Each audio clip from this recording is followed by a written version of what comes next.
Kapolri Jenderal Listio Sigit Prabowo memerintahkan Satgas Anti Mafia Bola untuk menyelidiki adanya indikasi kecurangan dalam pertandingan di Liga Sepak Bola Indonesia.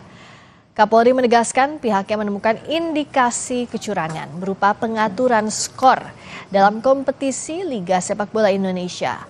Namun Kapolri tidak menerangkan pola atau cara oknum sepak bola itu melakukan aksi curang. Jenderal Listio Sigit menegaskan saat ini Satgas Anti Mafia Bola sedang melaksanakan pendalaman terkait pihak ataupun oknum mafia bola di liga profesional ini.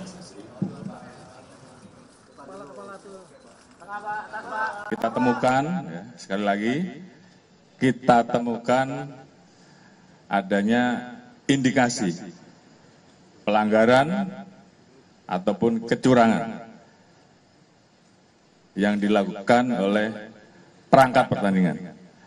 Saya tidak perlu sebutkan perangkat pertandingan itu siapa, tapi dalam waktu dekat saya perintahkan kepada Satgas Anti Mafia Bola untuk melakukan pendalaman dan penyelidikan sesuai dengan data-data yang kami temukan.